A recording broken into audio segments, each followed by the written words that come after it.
welcome to the stream tonight. I'm excited to be with you guys. It's night for me, so I say good night tonight here, but maybe good morning to some of you. Welcome. I have a special guest with us here today. I'm excited about our guest today. He is joining us from California, and this is Aaron. Let's give him a round of applause. Everybody out there, give him a round of applause. Hey, everybody. And Aaron, I know that you've been in the industry for a while, and I'm glad that you're here with us today. I want to just pick your brain for a little bit and get some ideas from you, some thoughts from you, some notes as well, and just get to know who you are. So if you don't mind letting everybody out there know who you are, introduce yourself to our audience tonight, and let us know how you got started. I would love to know kind of your backstory.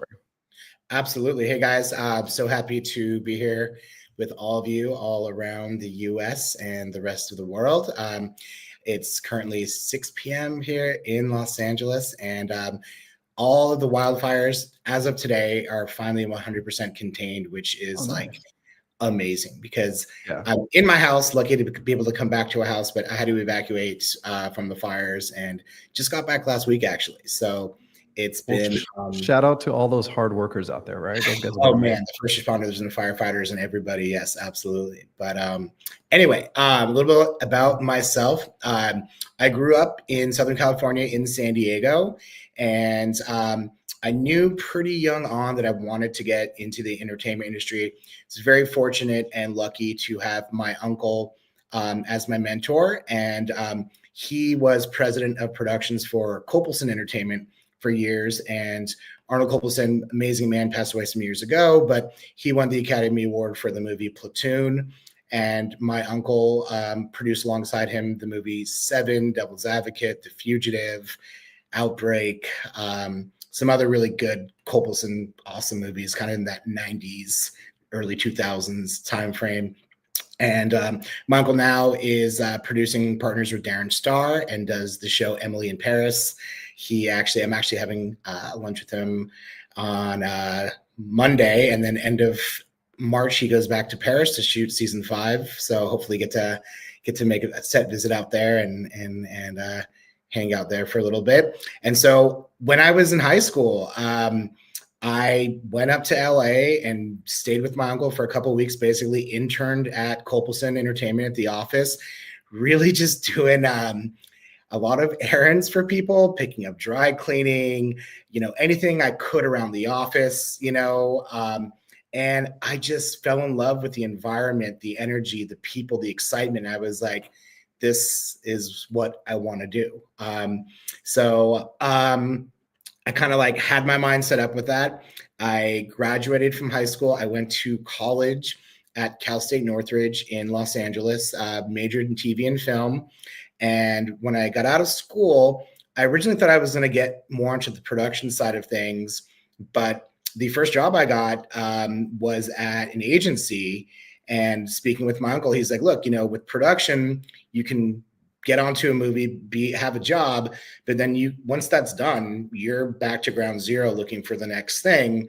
Representation is more consistent, and it's becoming more and more important and prevalent in the industry. So I was like, okay, cool. So started sending out my resumes to agencies, management companies, and I got hired at a below the line agency. And below the line represents cinematographers, editors, production designers, makeup artists. We repped Mark Wahlberg's makeup artist, Guillermo del Toro's cinematographer, some incredible people.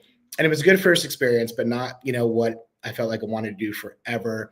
So from there, I went to one of the big companies, ICM, which is actually no longer there because they merged recently with CAA.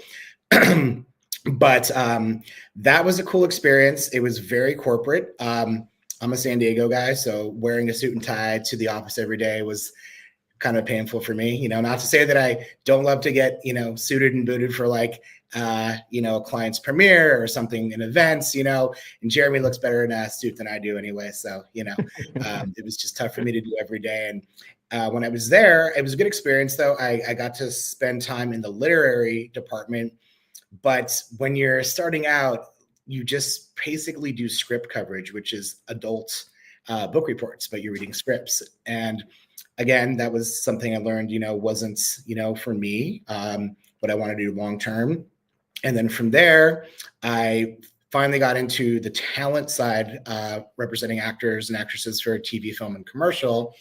And I was at a great small boutique company called Omnipop Talent Group, LA and New York, repped incredible comedic actors. Oscar Nunez on The Office, Craig Robinson on The Office. My old boss, when Kevin James first came out to LA, he slept on his couch for the first 3 months he was in LA before he started really kind of becoming big. He put Cheryl Hines on Curb Your Enthusiasm. So a really awesome place to kind of just learn the talent side. And I was his assistant for a little over 2 years. And then I got promoted to be a manager. I was a manager there with him for another 2. And then I made the move over to Bohemia Group, which is a great mid-sized management company located in LA, also have satellite offices in New York, and then also internationally as well, which I really loved, because then I got to really start working with talent, not only in the US, but also throughout the world. And, just really enjoyed that. And I also love the management side of the business, because that also allowed you to get involved with producing projects with clients as well. And so far, I've been fortunate enough to produce a feature film with a client of mine from Canada, and then also a client of mine, Aaron Schwartz, who some of you might remember, well, depending on how old you are. He was a really big child star actor in the Mighty Ducks movies and Heavyweights. And then as he was a very heavy set kid, and then he started getting, older and whatnot. Now he's super handsome stud, and he was on the original Gossip Girl and just works all the time. And producing a documentary with him that's basically about the child actor, lifestyle that he went through. He went to school with Macaulay Culkin and some other major stars, and why some go on to stardom, why some are working actors like him, but you don't know who he is, and why some go down this deep, dark, path of, tumultuous drugs and issues and other things like that. So that's something that we're currently kind of working on as well. And then I was at Bohemia Group for 8 years, and I've been now at MGMT Artists for 2 years. And we're based here in LA. The offices are great. We have great space at LA Center Studios, where they're currently shooting the show Lincoln Lawyer. And they have 6 massive sound stages, and they shot Mad Men there and multiple other movies and shows. So it's a very cool kind of energy to be on a lot like that for your everyday office, running into people and getting to meet, all kinds of, different, production companies and casting directors. So it's, and seeing people shoot stuff all the time is a pretty cool office environment to be at. And yeah, so that's kind of a little bit about me and my industry history. And I'm looking forward to, chatting with you guys. Any questions you may have about anything and everything, I'm here for you, and looking forward to it. Oh, I love it. So your office is kind of a cool space where you go out to get coffee and you run into celebrities. Is that what you're telling me? And actually, it's pretty cool. I've become friends with a couple of the production people in the office, and when they're shooting on the lot, so they have really good catering, like very good craft services. Right. And everyone on the lot has just like a credential. So she's like, just go to craft services. They're not going to check what credential you have. So I get lunch a couple times a week, and it's amazing. Thank you very much, Lincoln Lawyer Production. And yeah, it's pretty cool. The lead actor, I'm blanking on his name from Lincoln Lawyer, just as Jeremy said, just ran into him literally at the commissary getting coffee. He was like, oh, hey, how you doing? And just, randomly today, just small world LA shit. I was in Highland Park just getting brunch today, and ran into Chris Pine, because he's an LA native and he's very much like in the LA scene, and he was there. My dog started sniffing around with his dogs, and I was like, oh shit, you're Chris Pine. Why didn't say that? Just kind of cool. But I've had a few of those experiences myself. Walking my dog and running into celebrities as you're doing that. People that are watching or tuning in that don't live in that little bubble of LA, It's a completely different world. It's kind of a daily thing. I'm sure Aaron is used to. So you grew up your whole life in Southern California, Yeah. and you've been in an industry one way or another pretty much your whole career so far, is what you're Pretty telling me. much. Yeah. Nice. So you had an uncle who kind of gave you the desire to do something like this. You were inspired by seeing him work and being around his environment, and Absolutely. so Yeah. you jumped in. Nice. And so your uncle's still out there producing and still doing things? Yeah. He currently produces the show Emily in Paris on Netflix, and they Nice. start season 5 in April back in Paris, and they shoot some of the episodes in Rome as well. So that's pretty cool. And he's great mentor to run stuff by. And I'm still trying to get a client on his show. I'm like, come on, man. But yeah, so it's great, and fortunate to have somebody like that, to ask advice for and stuff, and whatnot. And Nice. I love being able to do that as well. Not that I'm on the same level he's at by any chance, but for people that are just getting started and have questions, and it can be overwhelming and a little intimidating sometimes, but it is a very small world, and there are some bad apples, but a lot of the time I feel like it is a very inclusive community, and people do want to, help. And a big part of it is just being able to, put yourself out there and ask. And the worst someone can say is no. And one thing about our industry is you have to, have a little bit of thick skin, and you're going to hear no a lot more than you hear yes, but the yeses are that much sweeter, and it works on both sides. I get told no all the time, pitching my clients, for auditions, trying to, get a better rate for their deal, whatever, but it's all kind of part of it, and it's part of our crazy circus of an industry, but I love it and still doing it now 20 years later. Sometimes I want to claw out my eyes and wish I was doing something else, but here I am.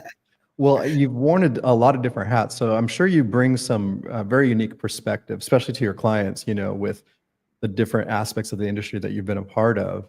Obviously gives you a lot of knowledge, more so in a different way than somebody else might have just going right into it. So speaking of clients, you said, Yeah. You're pitching your clients. Sometimes you get a lot of no's.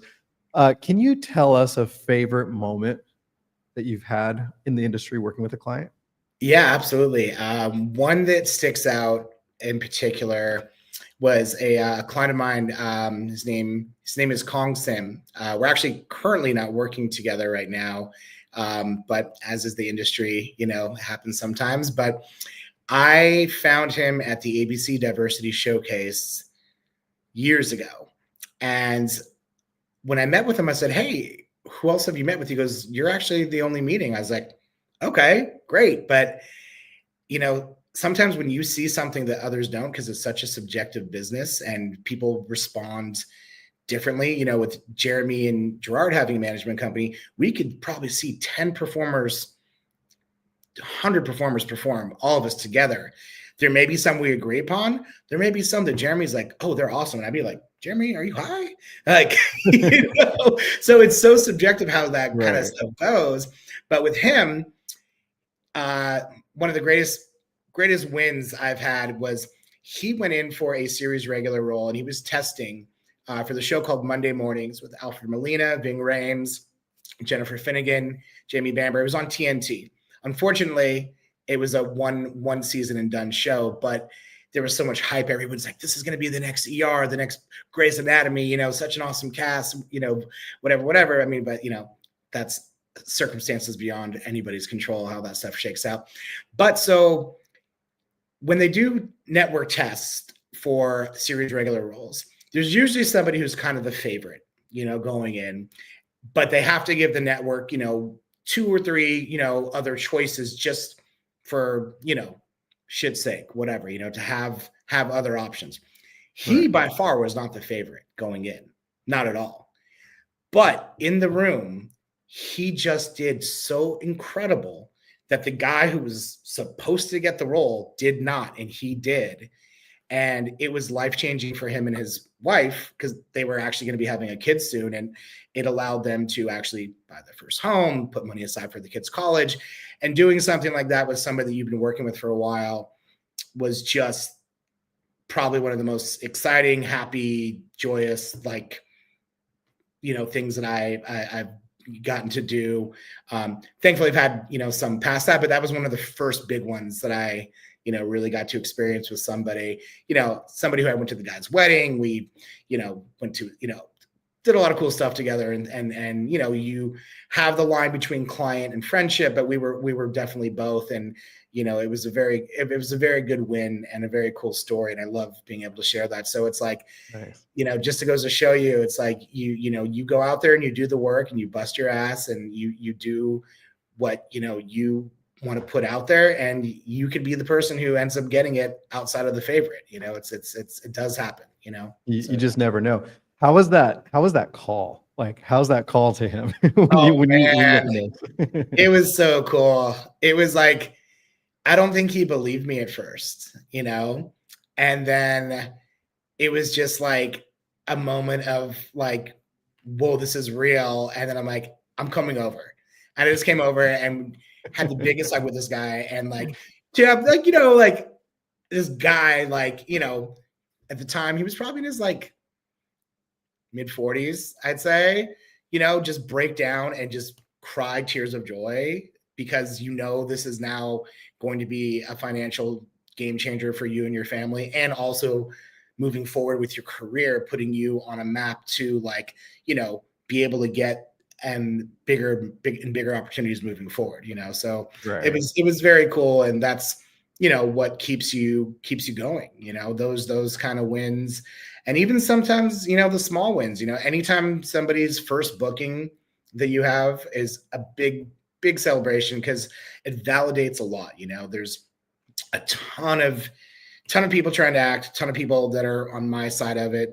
And when you start working with somebody and, you get that first booking, it's a really, really good feeling for everybody, so yeah. Nice. I love that. You touch on being a manager, right? Mhm. And I'm going to ask you a question here today. Which is better, an agent or a manager? That is a very loaded question, but very good one. Okay. So also the line between agents and managers has gotten more gray and blurred over the years. More recently, I'd say in the past 10 years, even more so in the past 5. And you're seeing a lot more agents become managers. Now, the thing is with that, a lot of these agents are essentially just having a manager title, but they're still working as an agent would. Me, myself personally, I'm more of like I guess kind of traditional old school manager versus like an agent wearing a manager hat kind of a thing. Okay. But I love my agents that I work with. I depend on them. I lean on them to do their job because we're all a team. And for every actor, it's a case by case basis. Some actors, you just have a manager. Some you just have an agent. Some you have both. It really depends on your needs, what people are, able to, if you're able to do that, to facilitate having both, if you're willing to make the financial commitment to both, because, agents take 10%, managers take 10%, and then there's taxes and stuff. So it's like, it's a big chunk of your check coming out, but also if you have both people, if you have an agency and a management company, you have a full team that really is going to be helping a lot of different areas of your, career. And it's worth it to a lot of people, to have that.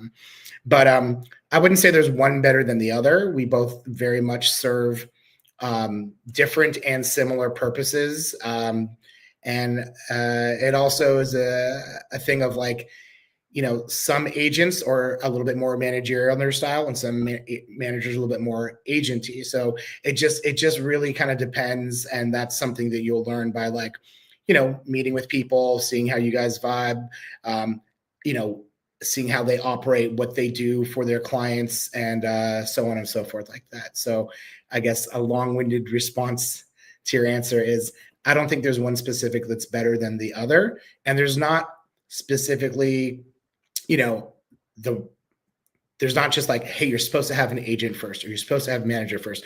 Really, that doesn't matter. Whoever comes first is fine. And then you have the conversation with them about wanting to add, the other. And most of the time, that person, whether it's an agent or a manager, should help you kind of facilitate, setting up some of those meetings. More on the manager side, that's a big part of our job, is setting you up with commercial agents, print modeling agents, TV and film agents. If you're an artist, music agents, voiceover agents, so on and so forth, and even more so down the line, publicists, entertainment attorneys, managers should really help you facilitate all of that and set those meetings up for you and be a big part of that for you. Can someone in this industry make it as an A-list celebrity with just a manager or with just an agent? I think so. I think, yeah, that's definitely a possibility. I'm off the top of my head. I can't say, oh, hey, so-and-so only has this or only has this, but there are definitely A-list actors that only have one, Right. And some are, started young and they've been doing in the industry, like someone like Leo DiCaprio, has been since a child actor. And then others, that don't get it until they're like later on in life. And it's all, again, circumstantial and case by case. But yes, it's definitely possible to become an A-list actor with only having one or the other. It seems like the norm is for most people do have both on their team for the most part, though. It just gives more people working on your team, right? For sure. And handling kind of different stuff too, essentially, Right. like, yeah. So yeah. Right. How do you feel about somebody having like a momager or a dadager? How do you feel Well, about hey, that? if you're, you're starting out in your youth, if you're a minor, then definitely the parents are, involved, and it can be trying at times, especially if they have, no real experience with the industry and understanding how things, work procedurally wise and whatnot like that. But then, as things kind of progress, if I was an agent and someone's parent was, like a momager or dadager kind of thing, and they ended up kind of, growing with them as their career moved on and wanted to be their manager, I think it's absolutely something that, again, is to have a discussion about and can happen, but it can also sometimes be not the best situation as well. And haven't personally had the experience, but from plenty of agent and manager friends that have dealt with it, it's been a situation that's gone south as well. Yeah. And those, for the minors, it's hard because they're working all day or they're having their, mom manage them, and then they get home and it just doesn't ever turn off. There's no like, mom there and then now it's managers there, who am I Yeah. talking to today? So Right. yeah, it could be kind of a weird situation. So tread lightly, take one day at a time, right? For sure. And and just don't be afraid. Communication is so important. And if you have questions, ask, it's so important, even like little things that you may not think of could be a big deal. It's all part of the process, learning and understanding it and going through it. And you're going to make mistakes. I still make mistakes. We're all human. It happens, just be able to handle things with grace and understand it, and know that we're all on the same team trying to have, a good positive results. No one's, I don't think, out there trying to be malicious and do anything negative to sabotage, an actor, an artist, so yeah. How often do you add new talent to your roster? That's a great question. I'm always looking, sometimes it's sometimes it's from a showcase that I see people at. Sometimes it's from a blind submission from some random that I have no connection to whatsoever. And I'm just like, whoa. Timing is a big part of it as far as like where I am, personally, because if I'm going to start working with somebody, I want to make sure I can be 100% fully engaged in a good place, personally, professionally, to give that person, what they deserve and what they need to get things, going. Because when you're starting out, there is a lot of developmental stuff as far as like getting all of your materials together, learning, how to self-tape, all the different sites that, we're all on for, for acting and stuff like that.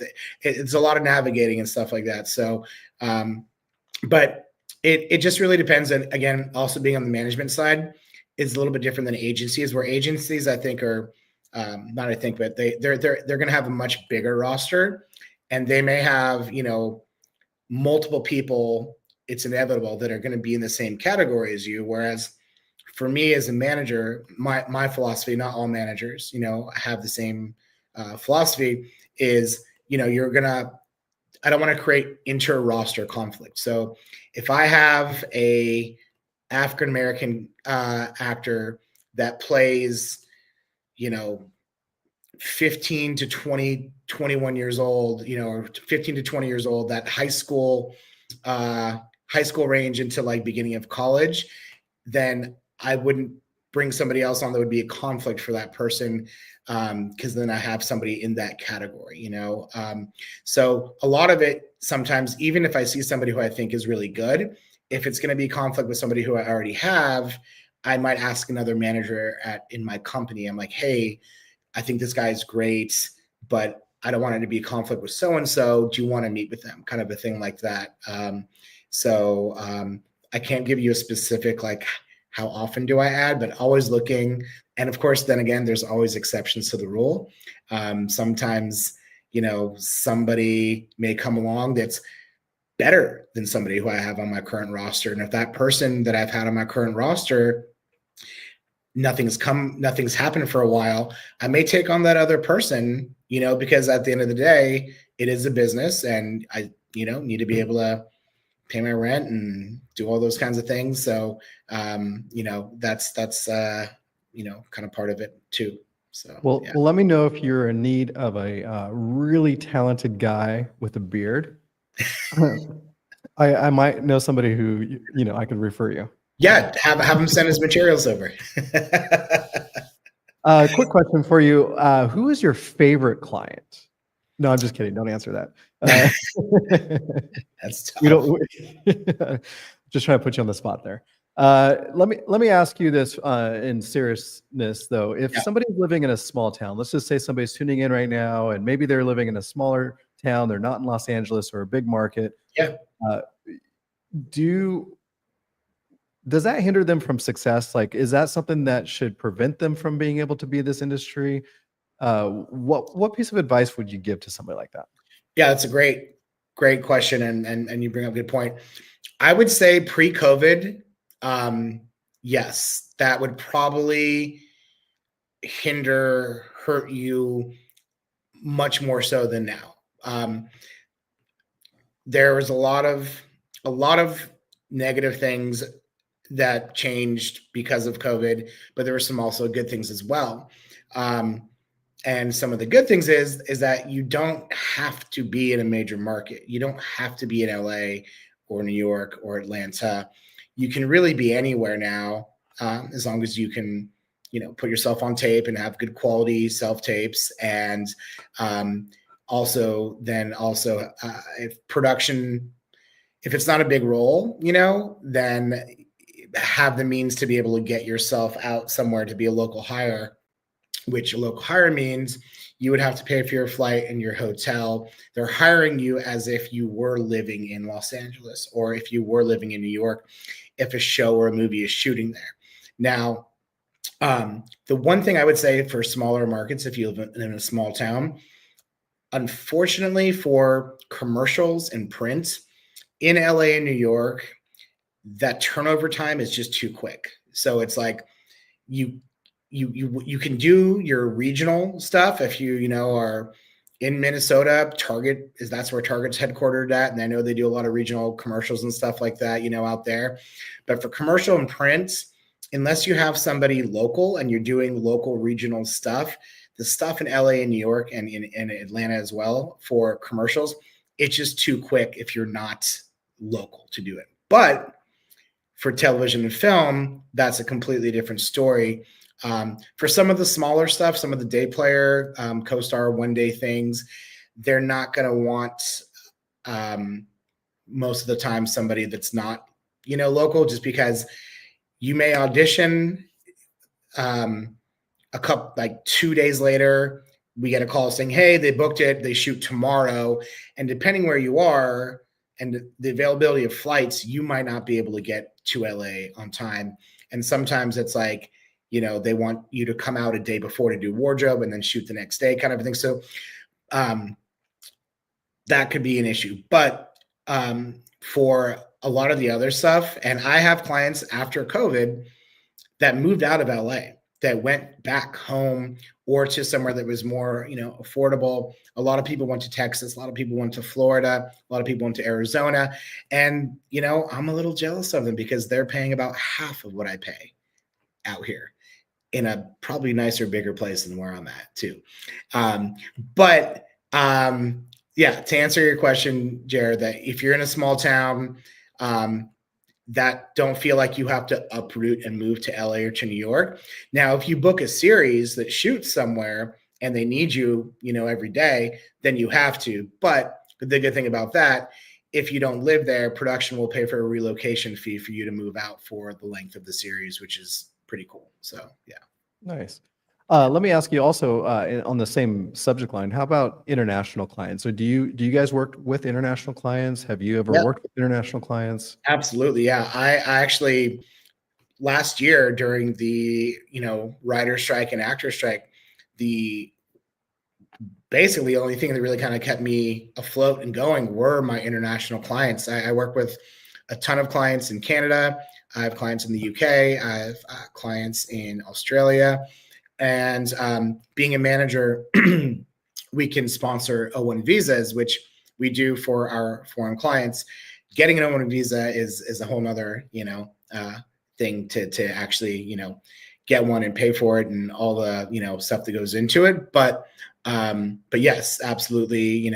I love working with, foreign agents as well. Have agents that I work with in all of those places also. And I'm actually going to Canada. I'm going to Toronto next Monday, the 10th, for a client of mine's premiere, a new TV show that he created and produced and is starring in, that's going to be premiering on Out TV on February 14th on Valentine's Day.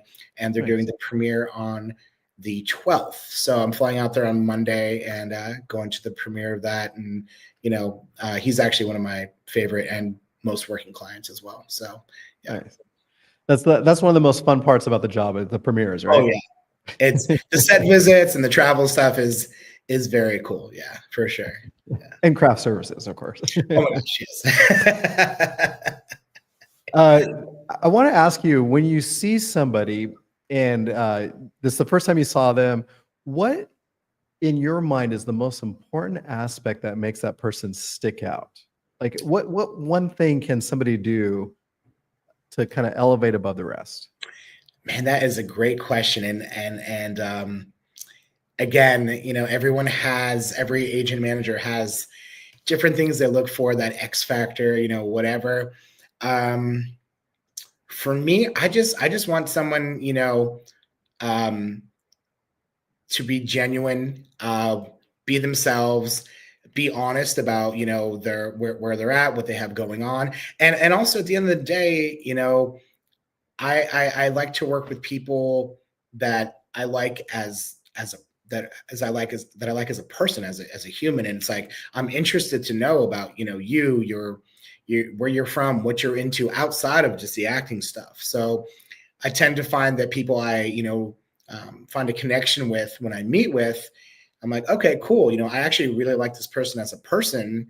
And I also really want to see them succeed as an artist. So like, I'm excited about, merging both worlds, together.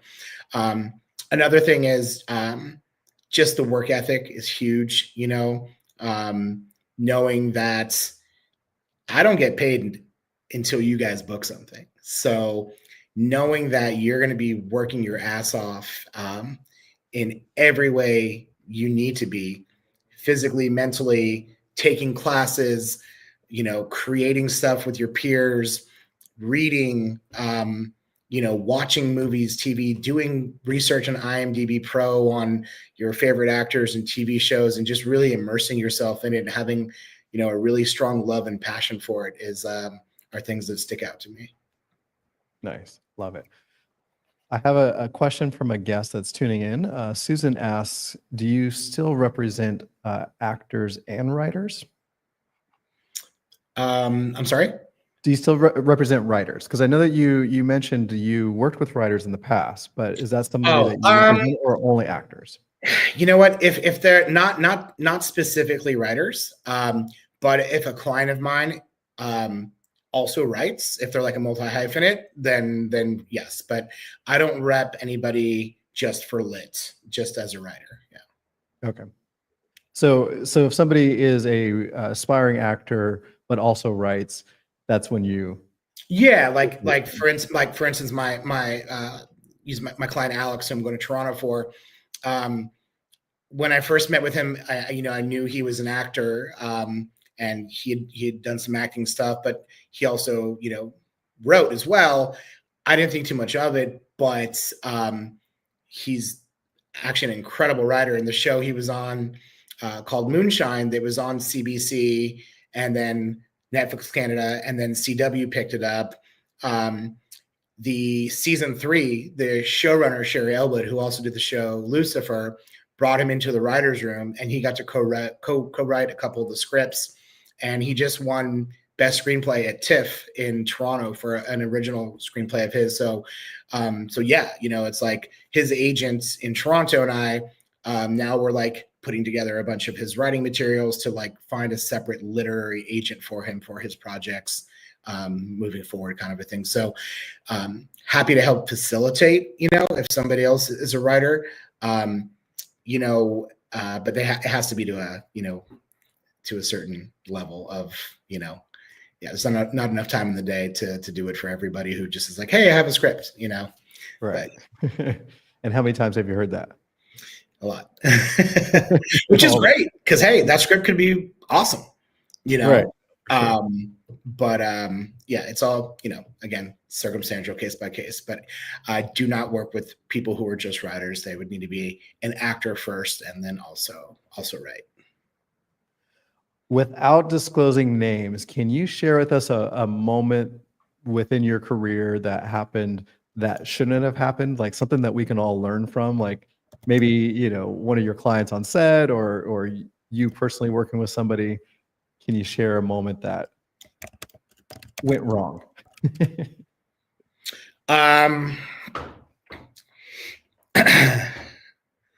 see. I'm trying to think of something that would be appropriate. Okay. So I won't name or say the show, but I had a client that was shooting a show up in Vancouver, and this was when COVID protocols were still very strict, and they were very much told, do not leave your hotel room except for when you are going to set, because they wanted to keep everybody in a bubble, right? And for some reason, this client didn't listen to that and thought I'm sorry, I have to control this.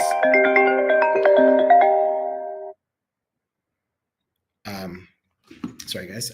No, you're fine. You don't have to evacuate, right? This client decided that they were getting a little cabin fever being in the hotel room, and they left to go on a walk.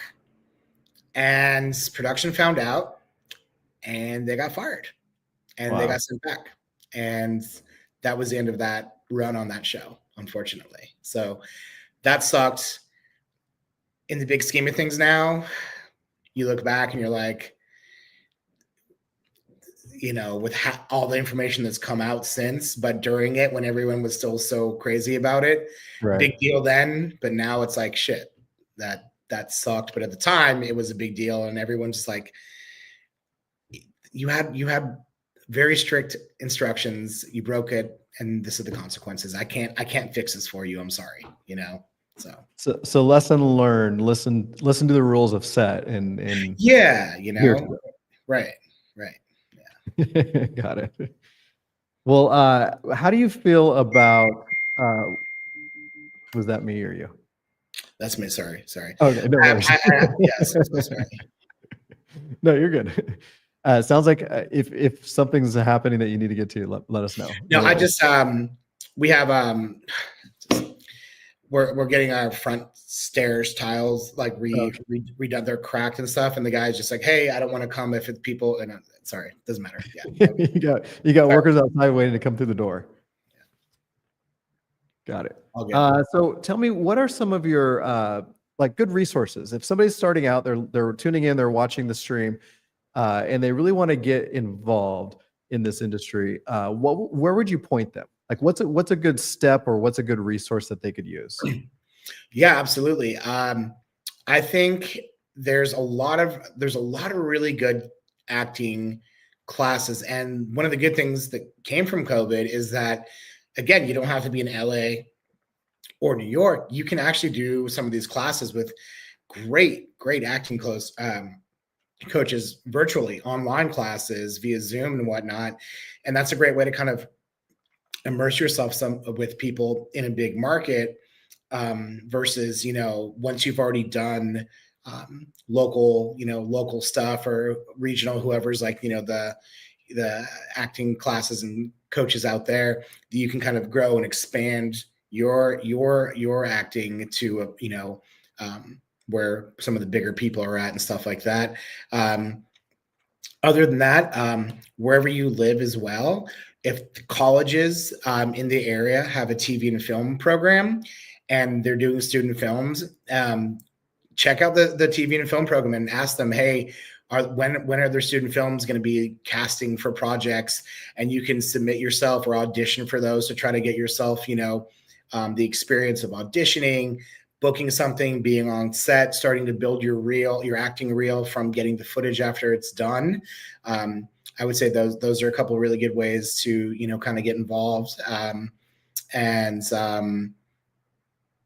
Also stuff like, what Jeremy and Denise do, their showcase is awesome. Like myself, among, other agents and managers that I know that have gone to their showcases over the years, have found great talent and signed them, and have gone on to have really good, successful stories. So showcases that you're able to get in front of agents and managers and casting directors are a good way to get yourself out there as well, for sure.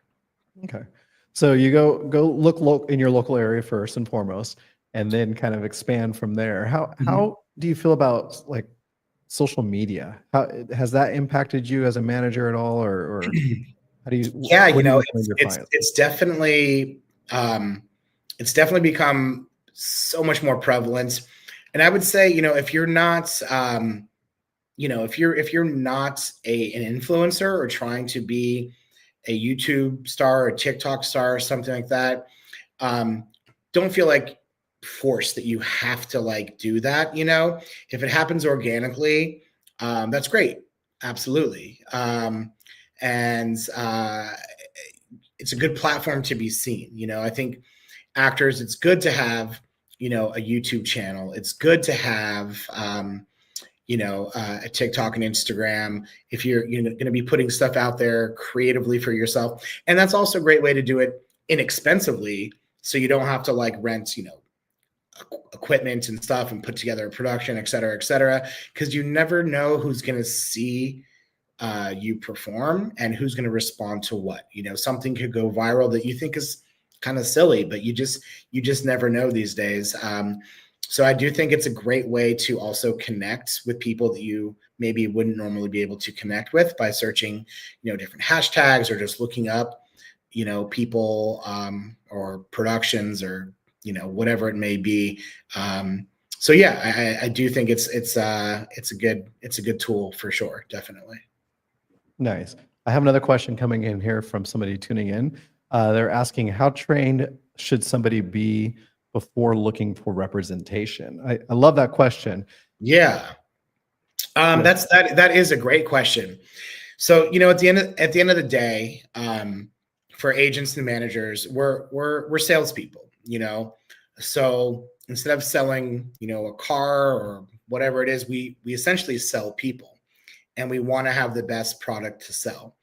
So depending on where you're at, there's somewhat, some kind of expectations or things that people kind of look for and whatnot. If you're youth, if you're young, you're still under 18, whatever like that. Of course, there are going to be child actors and stuff that have been doing it for a long time, but starting off younger, if you don't have a lot of training or resume, but you have a really good look that somebody's looking for, they may respond to that and give you a shot. As you start to get, I think, older, into the 20s and 30s or so, I would say you want to have some good training under your belt, and you want to have some stuff on camera so people can see you. Act. It doesn't have to be from a production per se, but like a self-tape or a good monologue or something like that people can see you act, because it's not just about look, it's really how you act and how you are on camera and stuff plays a big decision in how we want to move forward with somebody on representation. So you wouldn't take a good-looking guy like myself without any experience, is what you're saying? Like I said, there's always exceptions to the rule. Okay, good. There's always hope. Yes. But at the end of the day, obviously, getting as much experience as possible. Oh yeah, whether it comes from your, again, if you're from a small town, local theater, to classes you took in high school, college, any stuff, if you've taken any acting classes, improv, any of that kind of stuff, you can do is good experience for yourself, and definitely have that on your resume for people to see as well, for sure. Nice. Now, what's your favorite way to find new talent? Favorite way, man. You don't just scroll Instagram to find talent, right? Yeah, I mean, it's so crazy. Sometimes I'll be watching a show or a movie and I'll be like, who's that? I haven't seen them before, and I'll go to IMDb Pro and look them up, and I'm like, oh wow, like they don't have a manager, or oh, I know their agent, I'm going to reach out, kind of a thing like that. That's I like, that way is kind of cool sometimes. Getting referrals from clients, from agents, from casting directors, that's great. Even sometimes, honestly, just walking around town, you see somebody and you're just like, I mean, I had dinner with my girlfriend, like, I was a couple months ago, and this waitress was just, I don't know what it was about her. I was telling my girlfriend, and she's a producer, so she wasn't jealous or anything. I'm like, there's something about this girl. She's really, I don't know what it is, but she's got something. I'm gonna ask if she acts or whatever. And she was going to USC in college, and hadn't really. She goes, people ask me that. I've been asked that before. She goes, I haven't really thought about it too much, but like I'm starting to kind of get more interested, kind of a thing. And like talked a little bit more, and she got her some stuff together, and that was one of the ones that I'm like, all right, hey, let's give it a shot, kind of a thing, So it really just sometimes will just come up to you, and whatever it is, it just happens. It's hard to put a science behind it. So yeah. But really, only in LA you can go up to somebody and ask if they're an actor, because it really doesn't work in a lot of small towns. Right. Right. Or if not, if it's somewhere else, be like, hey, like, I think you have a great look. Are you ever be interested in getting in front of the camera, like doing acting, commercials, print, kind of a thing. Yeah, definitely. Because there's sometimes some of the best developmental talent come from small towns, and they just like sometimes may not have even thought about it before, but you see something and you give them the idea, and sometimes they're into it and sometimes no interest whatsoever. But it is what it is. Yeah. Right. Definitely. Yeah. I feel like small town talent has the most opportunity. When you find talent when they're from somewhere. I once saw a girl once, she was from Greenland, and I thought, Greenland, I don't even know if I've ever met anyone from Right. Greenland. Here she was standing in front of me, and giving me her resume. I was just impressed by the fact that she lived in Greenland. Right. Yeah. Seriously. Yeah. Yeah. I love it. Well, it's been great talking with you. I love the time that we've spent here. We're running out of time, but real quickly, if somebody wanted to potentially work with you, Mhm. and they saw us talking here today, and they're like, man, I love Aaron. I would love to have him be my manager. What's the best way for somebody to be able to potentially work with you?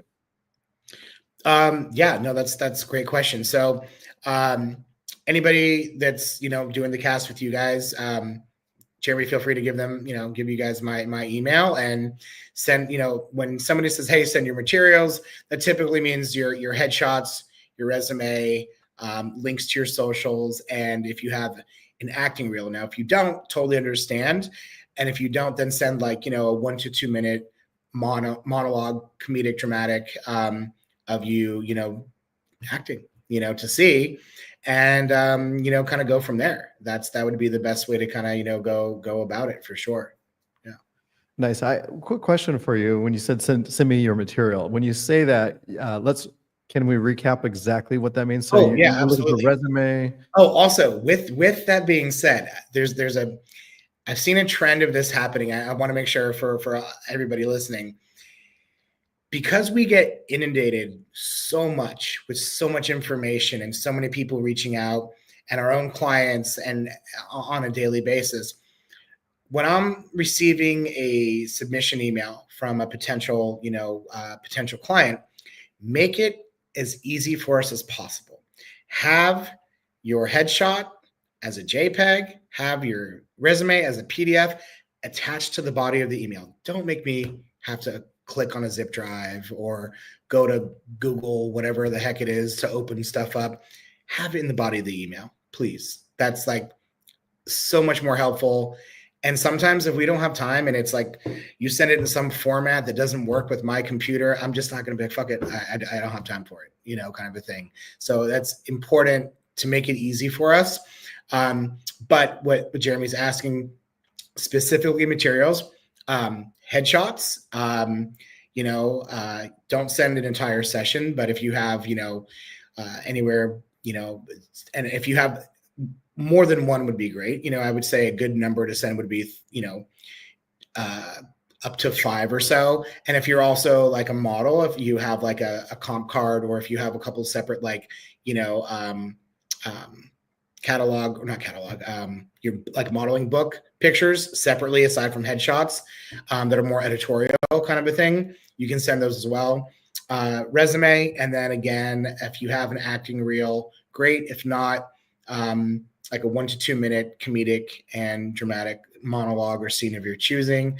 And then also, links to your socials, just so we can kind of get to see, you as a person, outside of that. Those are some of the main things. Oh, also too, where you're located, your age, where you can be a local hire. If you can be a local hire in a big market, list that too. And yeah, those would be the main things when someone asks for materials. And again, someone may say something a little bit different than me. That's just me personally, what I usually want to receive from potential clients coming in that send materials. Let me ask you this too, just random question, just Yeah. thought of. Out of 10 people that you asked to send you materials, how many of them actually send you materials typically? That's a great question. I would say there's usually always a couple that don't. But I would say probably about 7 or 8 usually do. So about 80% of the people out there that do send those into you. Yeah. It's crazy to me because I found that to be about the same as well. Yeah. And I just think maybe like that 20% that didn't send it in, maybe they were just too nervous, they didn't have the right materials, or they were too scared, or maybe Potentially, but hey, the thing is, like, we know, and Jeremy, you can test this too. We know everyone has to start somewhere. So don't be embarrassed. Don't be like concerned that like, you don't have this, you don't have that. Send what you do have, and it's if it's something that we say, hey, do you have anything else you can send, or whatever note we may give back to you, kind of a thing, or say, hey, look, like and most of the time we're going to be honest and just be like, hey, I don't think these are great shots.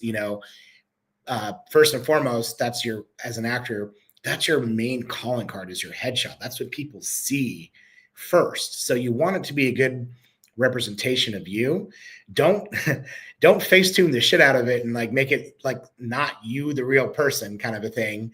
But you want to have a good, clear, crisp picture that pops of you.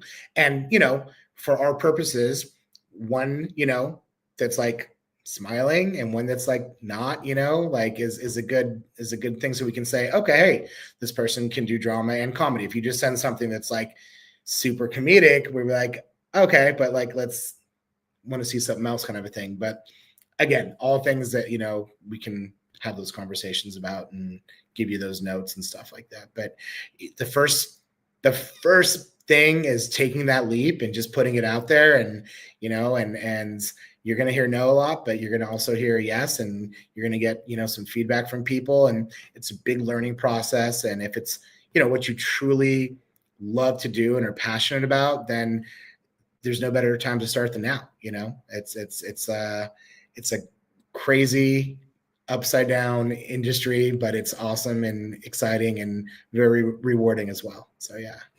I love that. What a great ending. Let's end it there. That's a great statement.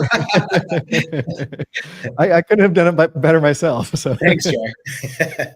Well, Aaron, I appreciate your time. Thank you so much for joining us. I'm glad your house was safe. Thanks, man. Glad you are back home finally in LA.